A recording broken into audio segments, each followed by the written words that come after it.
po si Judy Mianino at sa video na ito ay gagawa ako ng visual aid para sa paghahanda ng aking teaching demonstration.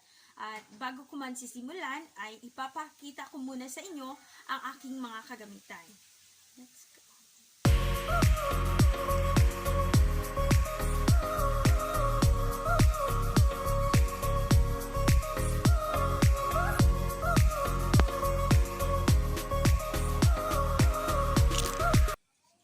So, ito po ang aking mga kagamitan. Meron po akong ruler, Manila paper, na dito ako susulat, and gunting, glue, marker, kartolena, construction paper na may iba't ibang kulay. Ngunit, pipili lang ako kung alin yung gusto ko na mas fit sa bagay na aking lalapatan. And, meron din akong cardboard. So, magagamit ko ito sa aking paghahanda. And, ngayon ay sisimulan ko na.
Welcome back, at ngayon ay tapos na po ako sa aking ginagawang visual aid at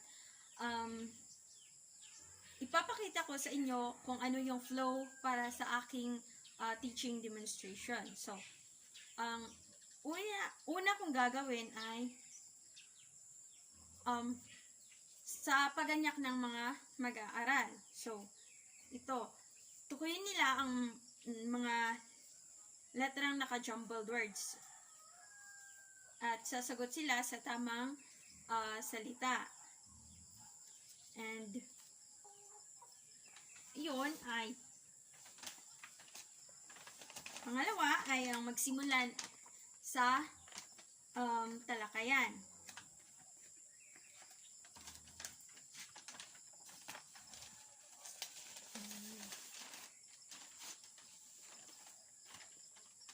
Ito din.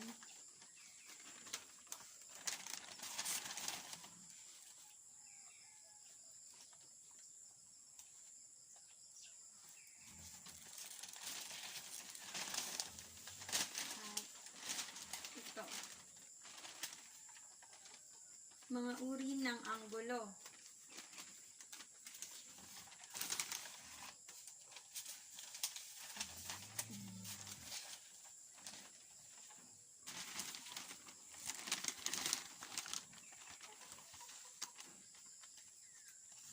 So, sa talakayan ko naman ay magbibigay din ako ng halimbawa, larawan na halimbawa doon sa aking talakayan para ma-identify nila ng madali.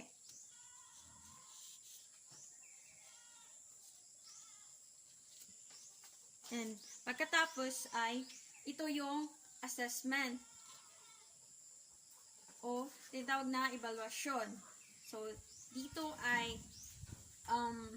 tutukuyin nila kung ano ang uri ng anggulo o kuha ng kamera sa pelikula or sa camera.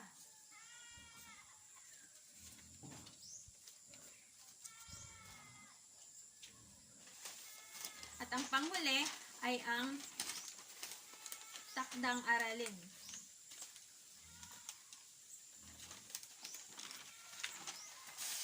So, yun po ang aking inihandang visual aid o ginagawang visual aid para sa aking teaching demonstration. At sana'y may natutunan kayo sa video na ito at yun lamang po, maraming salamat.